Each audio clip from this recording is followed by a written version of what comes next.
The Messerschmitt P.1101, an experimental jet fighter, was a secretive project undertaken by Nazi Germany during the last phase of World War II.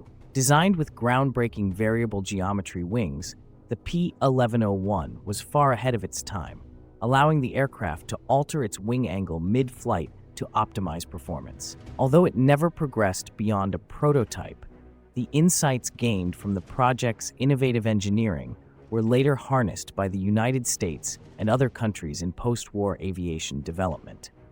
This little-known aircraft reflects the era's rapid technological advancements and the persistent quest for air superiority.